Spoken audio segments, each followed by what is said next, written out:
guys, welcome back to another Inspo. For today's video, we're going to show you how to fix Vortex HD65 phone won't turn on or charge. So if you're interested, let's start the tutorial. So there are going to be a few things that you can do here to probably solve this issue. So first is you need to check the back cover. So first, take a look at the back cover of your phone. Now remove it carefully and then reattach it, making sure it clicks and securely into place. Now press firmly around the edges, ensure it's properly aligned. Now from then on, sometimes if the back cover isn't fitted properly, it can cause issues with the phone powering on. So just make sure the back cover here is properly fitted. Now, next thing that you do here is you want to inspect the power button.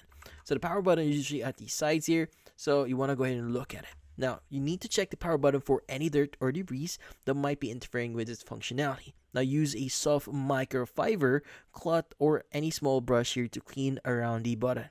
Now, this can often resolve issues when the button isn't making proper contact. Next is you want to examine your battery. Now, if your phone has a removable battery, take it out, carefully inspect it, and see if there are any visible signs of damage like swelling, corrosion, or any leaks. Now, if the battery looks damaged or you suspect it's not working, try replacing it with a new one. And also, alternatively here, if you have access to another compatible battery, use that to test if the phone turns on.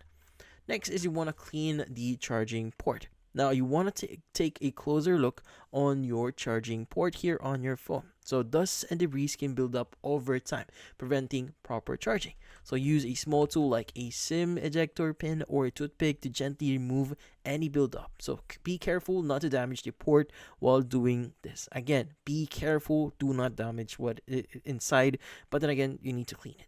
And finally, you need to test the charger and outlet. So sometimes the issue itself isn't the phone, but the charger or the power source. So try using a different charging cable or in this case a wall adapter that are compatible with your Vortex HD65. Now test the original charger with another device to confirm it's working, and also plug your phone into a different power outlet, as outlet you're using might not have power. But in this case, that's about it. So hopefully this video was able to help you. Like and subscribe to NF Inspo. Thank you for watching.